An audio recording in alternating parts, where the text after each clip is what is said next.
Good evening, sir. My topic of the seminar is vitamin B3.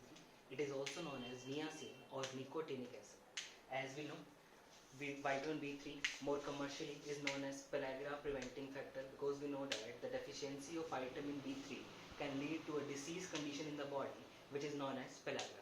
That's why vitamin B3 is commercially very famous as a name of pellagra preventing factor. Vitamin B3 is a white crystalline structure which is water soluble and is highly resistant to heat, acid and alkaline. That's why vitamin B3 is known as most resistant or you can say most stable vitamin. So vitamin B3 is obtained naturally by the oxidation of nicotine. When nicotine is being oxidized in the biological system, it converts into niacin or nicotinic acid. There is an amino acid known as tryptophan which can be converted biologically into vitamin B3 inside the liver of mammals. It is a general fact that about 60 gram of tryptophan, which is an amino acid, can be converted into 1 milligram of niacin inside the liver.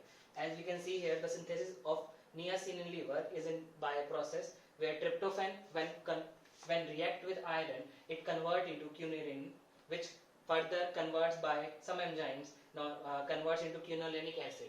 Quinolinic acid is the very important intermediate between the conversion of tryptophan to nicotine. Now quinolinic acid converts into NAD, which work as a coenzyme in about thousands of metabolic reactions. Now NAD converts into nicotinamide, as the structure here signifies that the nicotinamide have a carboxyamide group, whereas niacin has a carboxy you can say acid group. So by the process of deamination, this nicotinamide can be converted into niacin.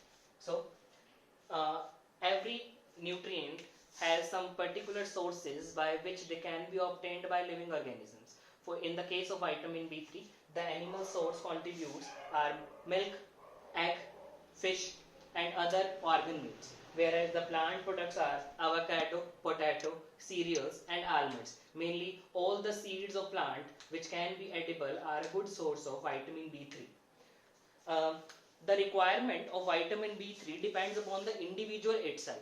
If the individual require high amount of energy for its basic you can say activities that they are performing, then they require more amount of vitamin B3 because the coenzyme which is related to the vitamin B3 is known as NAD or NADP, which form catabolic reactions which help in release of energy from the food that we have intake. So for the general saying, about for 1000 kilocalorie energy production in the body, about 6.6 milligram of niacin or you can say vitamin B3 is required in the body.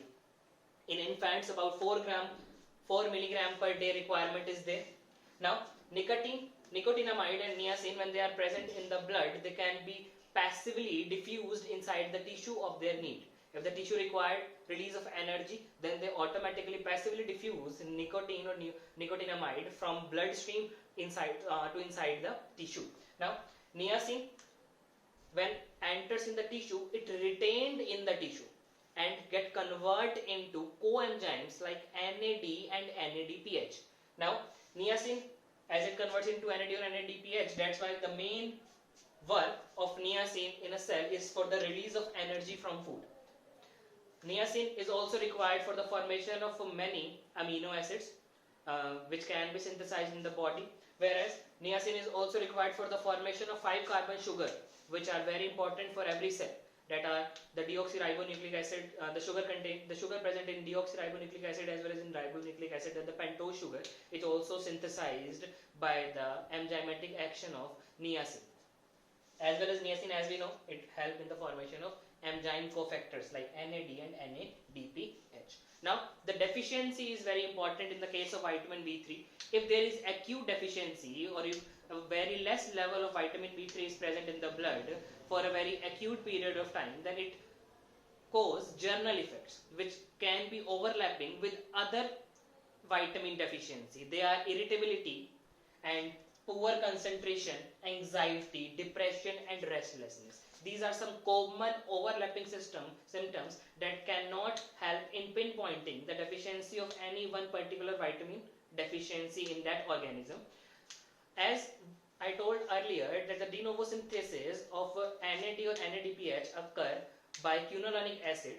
So the intermediate quinolinic acid is very important. So the amount of quinolinic acid present in the cell is also responsible for how much vitamin B3 will be present in the system, in the cell.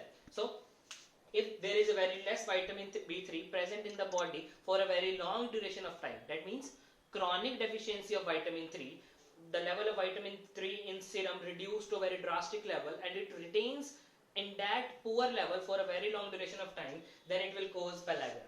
That's why the vitamin B3 is known as pellagra preventing factor. Pellagra less intake can be due to many reasons. The first reason can be the less intake of vitamin B3. That means the diet which you are taking is very poor in vitamin B3. Then it can cause pellagra. But if there is a very high intake of leucine amino acid in the diet, then it will prevent the conversion of tryptophan to niacin or nicotinic acid. That's why the vitamin B3 deficiency can occur if you take high leucine in the diet. Now pellagra in clinically is known as 4D disease, which having 4 symptoms. First is dermatitis. Dermatitis means scaly skin or rough skin. There is lesions and rashes over the skin, which can persist for a long duration of time, and which will further are possible. You can say which are further are reasons for opportunist bacteria or fungus that can grow in that lesions.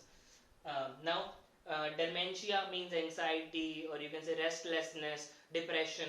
Now diarrhea means there will be excess loss of water as well as salt from the body, which can lead to other you can say correlated diseases. And the last, if this pellagra will remain for a very long duration of time, then it can even cause death. To prevent pellagra, high vitamin B containing food or diet is required. Vitamin B complex can also be taken to overcome this you can say disease, pellagra.